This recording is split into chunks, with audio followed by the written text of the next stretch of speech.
My name is Danielle Steer, and you're listening to 11, the official theatre podcast.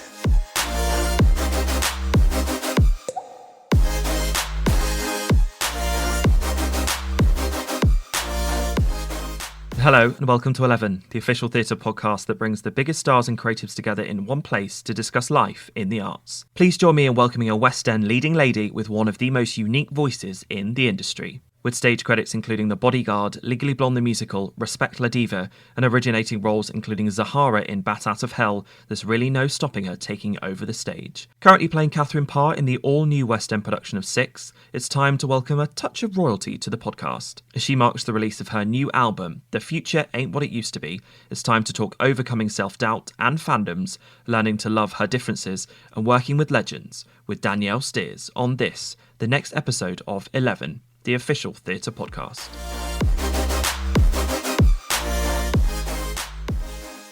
Due to the global COVID-19 pandemic, Danielle and I connected digitally, so please forgive any brief moments while we wait for the internet to catch up. Enjoy.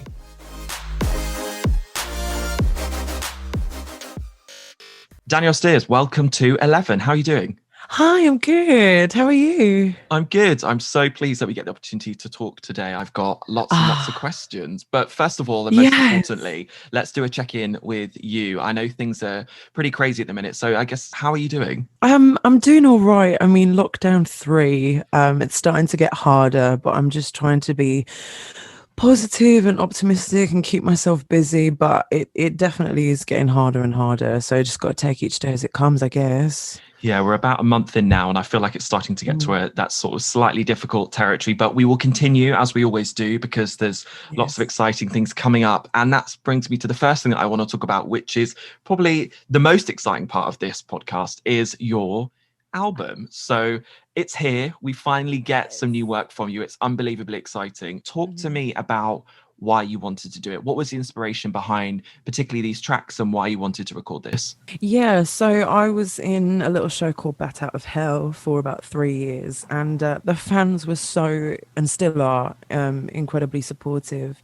And I just wanted to give a little something back to them. And I'm a huge fan of Jim Steinman anyway, so I thought, why not record an album of Jim Steinman tracks, some stuff that people already know and some stuff that maybe people haven't heard before.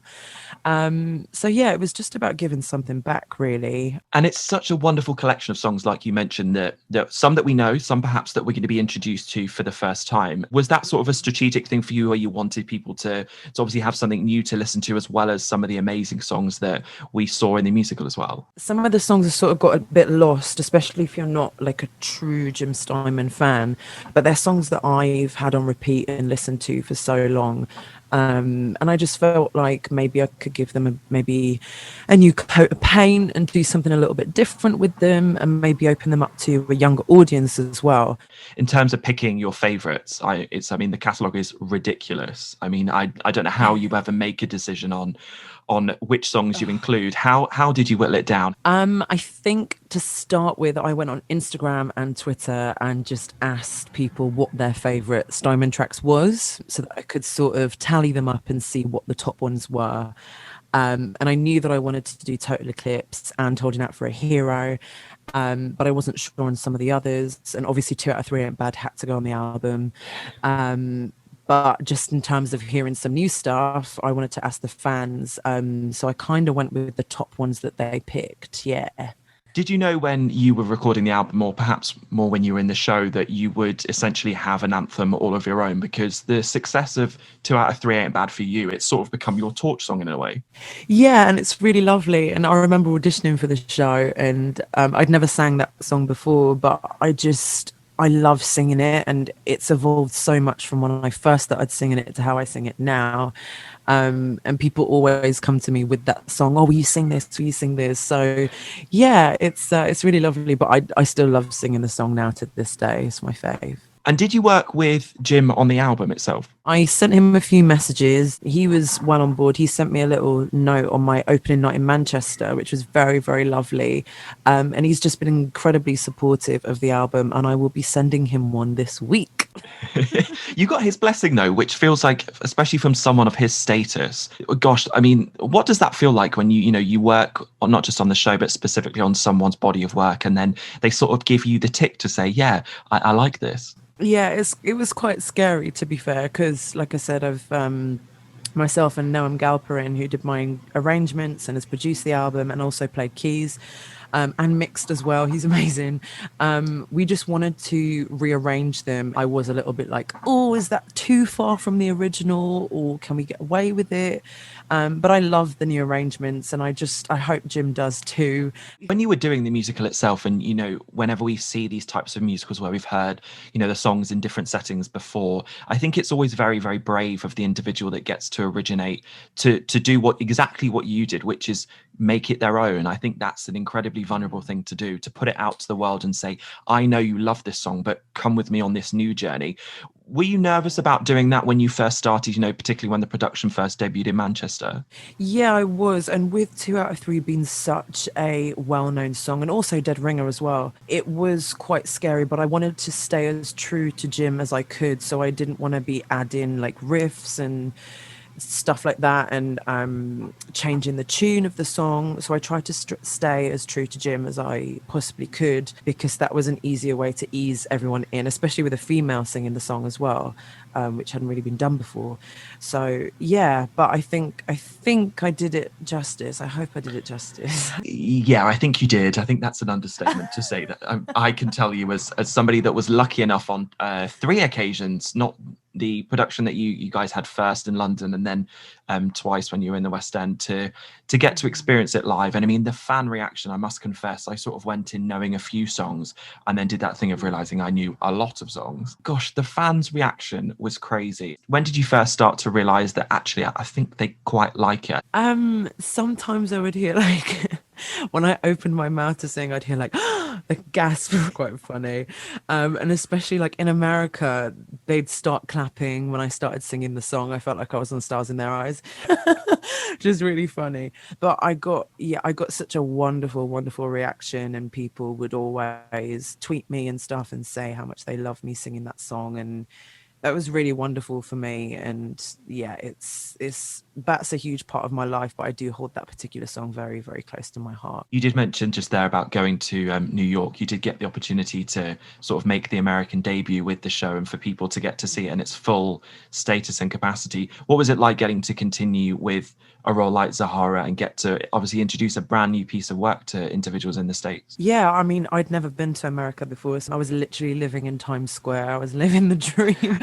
But the show was slightly different, and we had a different set, and I only knew 2 of the cast members, which were Christina Bennington and Andrew Pollock from the London cast. So it was a whole new thing for me.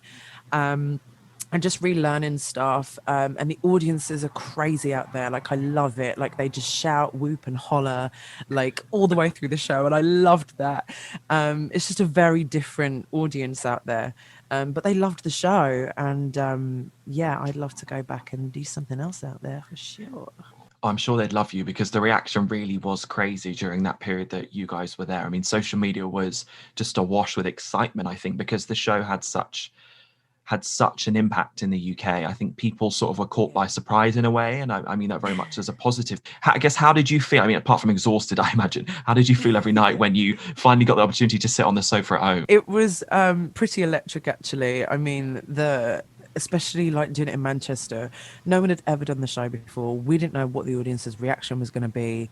And that opening night was just like, okay, we've created something really special, and it just got bigger and bigger and became more of a spectacle, and they threw more money at it, and we had fire and fire rain, and you could just feel the energy from the audience, them singing along. And yeah, it was amazing. Every single night was completely different, and I loved that. I also love the fact that it originated in London in a traditionally operatic venue as well, which felt so punk and sort of slightly naughty. Yeah, it did actually. It felt very. It actually sat in there really well, and the way that the set came out into the auditorium as well. And I think, it kind of was a bit of a rock opera. I mean, Jim Steinman's songs are like 10 minutes long. So, it kind of sits in that genre. But I think a lot of people were a bit like, oh, it's going into an opera house. Not really sure. But I think we yeah, we changed people's minds. You are instantly recognizable. I feel like if we were to, play 5 different clips, I'd be able to spot your voice straight away. And it's something that's become it's become your signature. It's made you incredibly unique. And it's why, you've had this incredible career so far, and you've had all the success and the continued success. But have you always had, a good relationship with the fact that you do stand out and it is different and it does make you unique? Yeah, I mean, ever since I was like 10 years old, I've had this sort of deep, husky voice. I used to sing Carpenters when I was little, like that was my thing. And everyone always thought that I was a lot older than I was just because of how deep my voice is. And I feel like it's not hindered me in some parts, but I always found it quite hard sometimes to like blend in. And I do my best, obviously, in terms of choral singing and stuff. But sometimes I think maybe it might be a bit stand out too much in the wrong way. I don't know.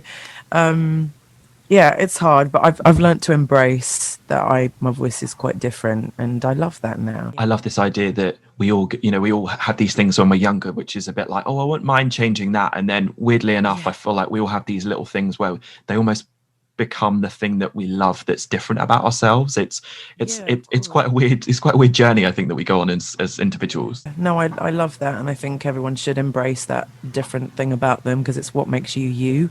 And I love that, people can sort of hear a track and be like, oh, that sounds like that's Danielle. I guess that's a good thing, right?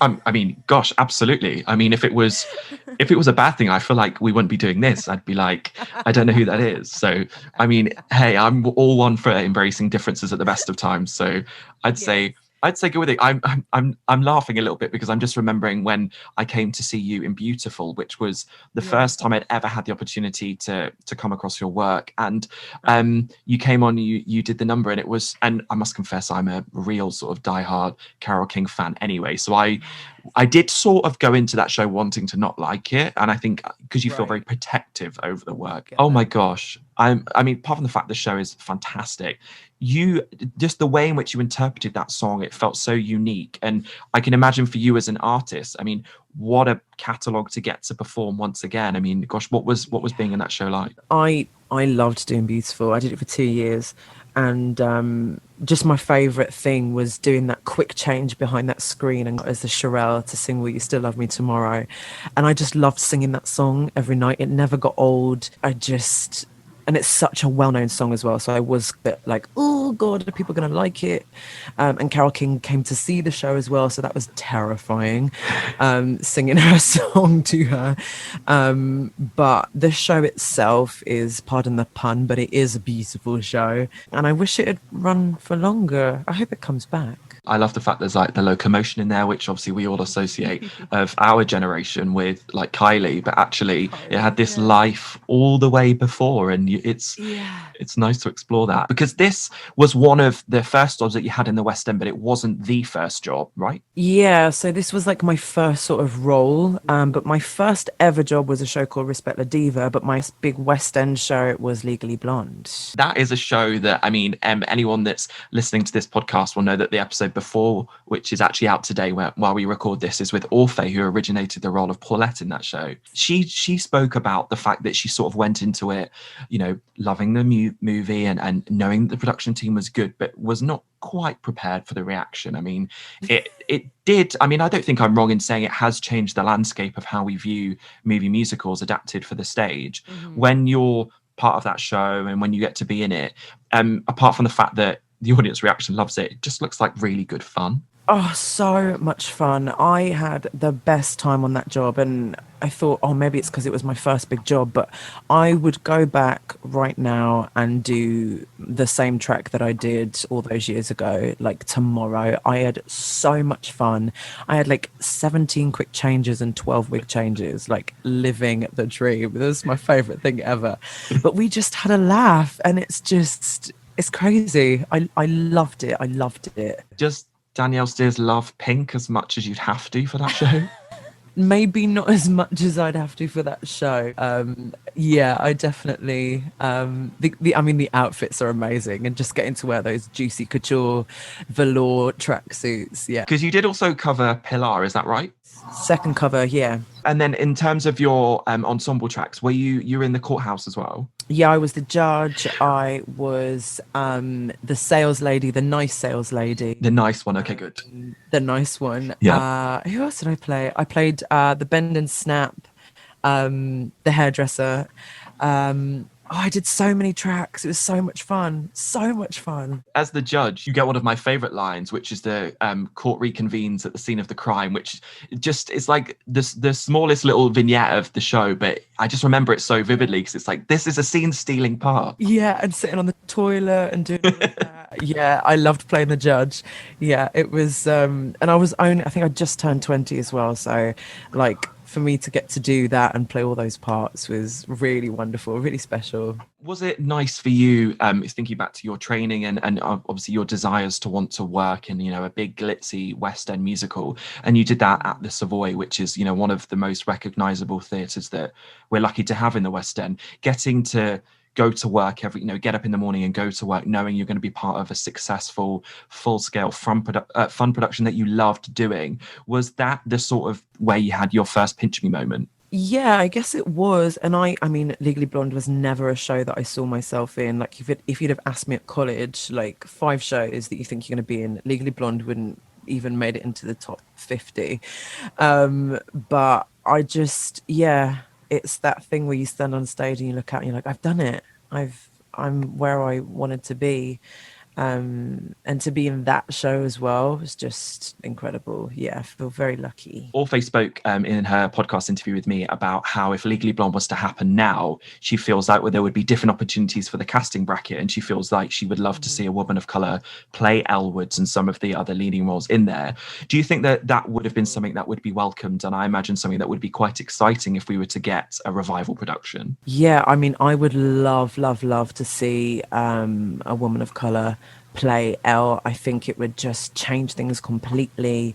But also, like, I'd love to play Paulette. I think, having a black woman or a woman of color play any of the characters that aren't traditionally, played by people of color, I think would be very, very much welcomed for sure. Last year, which feels like a long time ago, but was Turn Up London, where you got to live out something that I'm very jealous of, and I was badgering you all day about, is your Donna Summer fantasy when you sang Enough is Enough, No More Tears. I'm a diehard Donna Summer fan, everybody knows that, but I mean, the way that you created vocals for that song is something that I've never ever heard before as well. What was it like firstly being part of Turn Up? Yeah, I felt very honored to be asked to be a part of Turn Up. I watched every single night because it was so special, and cried, and especially with what was going on in the world, is going on in the world, I felt like it was like the perfect time to do that.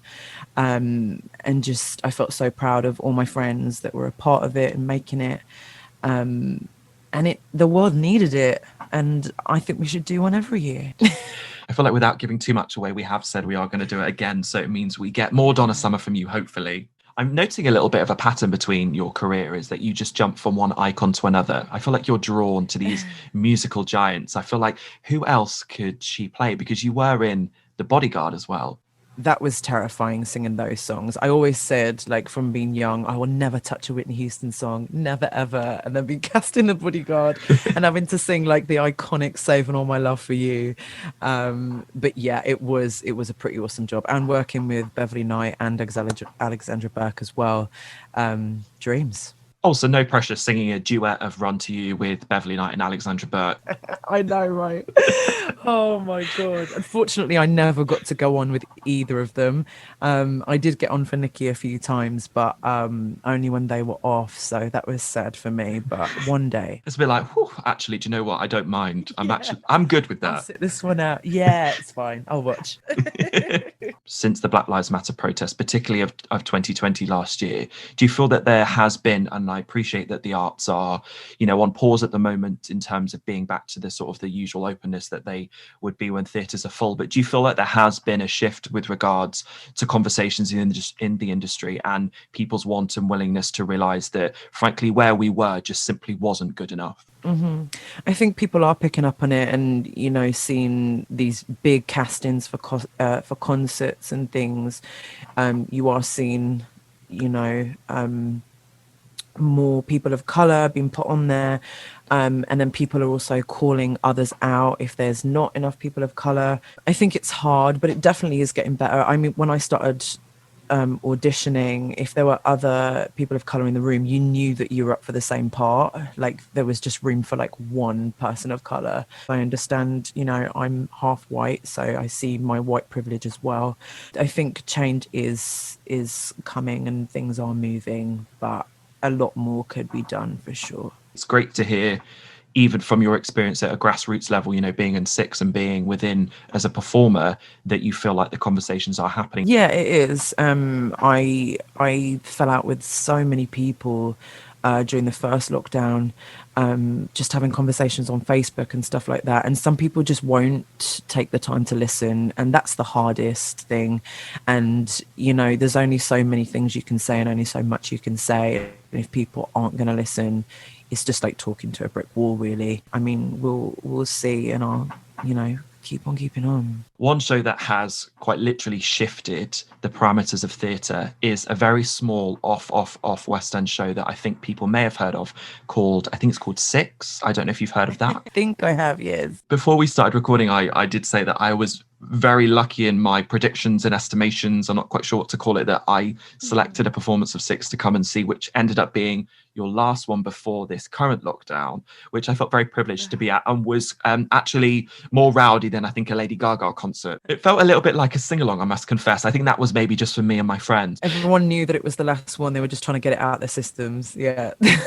When I heard that you were going to be cast in this show, I never would have considered you for it. And I don't know if that's perhaps to my ignorance, but the second I read your name on I think it was the What's on Stage article, I just went, well, of course, like why would this not happen? Like, duh. Like, it was such a, you know, when you can sort of feel the light bulb going on in your own head and you're like, ah. But for you, knowing the success of the show, and we'll talk about some of the changes that have happened to the show since it's been to New York and this new production that we've got. But when you first at the Arts Theatre wanted to audition for it, were you like, I'd love to do this, but I'm scared? Or did you just think, do you know what? I know it's got a huge following, but I'm just going to commit and let's see what's happening. How did you approach it? To be honest, I'd not really listened to any of the music before I got an audition for it. I knew there was a huge buzz about it, but I'm very much that person. I like to see a show before I listen to the soundtrack. And then I was asked to come in to audition for Catherine of Aragon and Anna of Cleves for the UK tour. And I was like, okay, cool. Yeah, I think I can do that. And I had listened to the songs.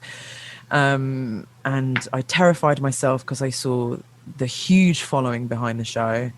And then they called me back in to audition for Catherine Parr, and I was like, absolutely not. I cannot do that. That is not happening. Like, never in a million years would I put myself as a Catherine Parr.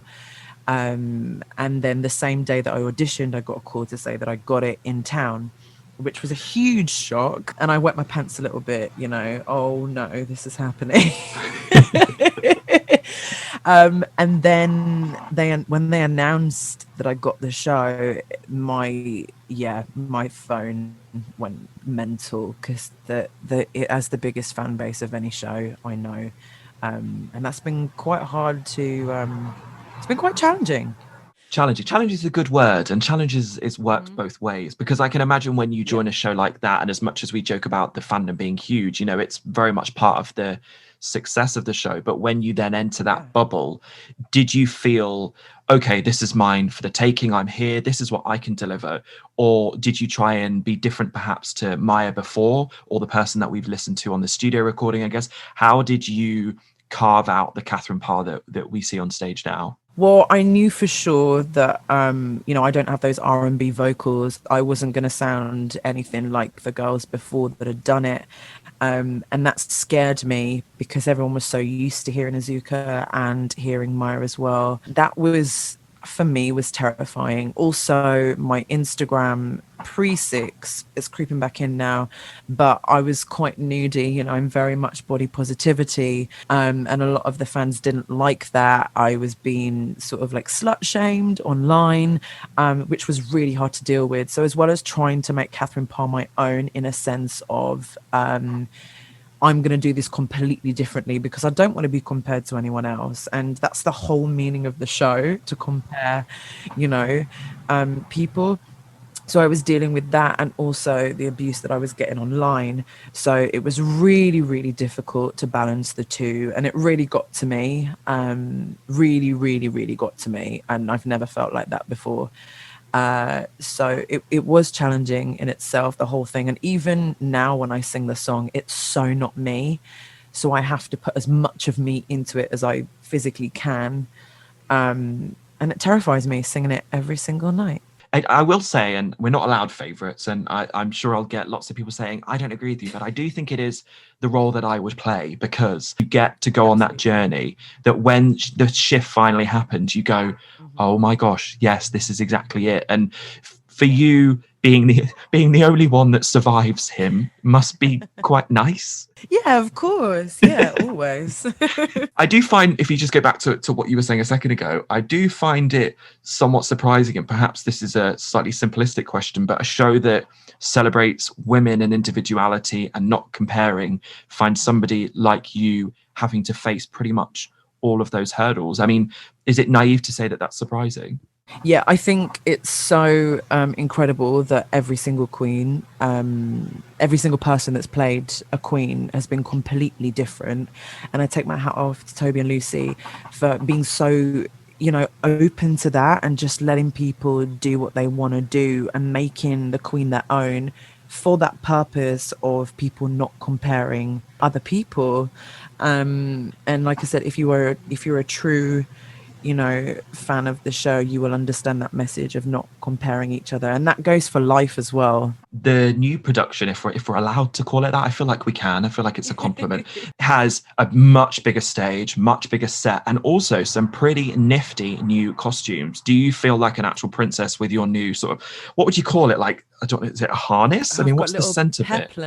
That's the word, harness. What am I talking about? Yeah. No, I love my new costume, and to be honest with you, I wasn't sure to start with. And when I went in for my first fitting, I was like, am I getting a peplum? And they were like, yeah. And I was like, oh no. But Gabriella Slade, who's designed the costumes, she was absolutely wonderful, and she made sure that I had it to fit exactly how I wanted it to, and to stick out as much as I wanted it, so that I felt super comfortable in it. But it was quite hard getting used to that because it's quite restricting, so I have to change some of my moves up and stuff. We should say as well that the changes that we reference in the show are, there are obviously costume changes because the production went to Broadway, and then also there are a few words in the show that have been changed, and sentences, and obviously musically as well. And I believe some of those changes have come into your song as well. Is that right? Yes, they have. Most of the musical changes are around, so like Fake Parr, we call it Fake Parr, which is going into her song. And then also we have going into the remix, that's all musically changed.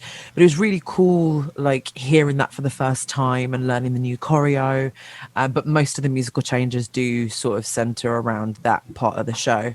But so many new tricks, and like the lighting, and we've got like this whole new back wall, and it's just like leveled up. It's really, you feel like an absolute pop star, like you feel like you're in an arena doing a world tour. It's amazing. Because you've obviously done the show before, and this isn't the first time that you've been on stage in the full production, do you ever have those trigger moments where you go back to what was before? Are you like, oh no, we've changed this? Yeah, and I unfortunately got a chest infection in the second week that we were at the Lyric, and having gone back after a few days, then I was like, oh no, I've forgotten all the new stuff, like it's gone, it's all gone. I can't remember it, but luckily my body did just slip into, but you've got to be on it all the time. There's no room to go onto autopilot and sit back and relax. To be fair, you've got an army of people that will be like, Danielle, that's not how it goes. Everybody knows it. Everybody knows it. No lyric slips, nothing. Yeah, got to be on it. Where did the now infamous, and you've got lots of things that are associated with you, but is it like a back bend? Where did that come from? So I guess that kind of came from Bat Out of Hell, actually. At the end, there's a picture of me sort of with my leg in the air doing a back bend at the end of Dead Ringer, and that became like my thing, like my pose. And then I was like, can I get a back bend into 6? Is anyone going to tell me off? I'm just going to keep doing it until someone tells me off.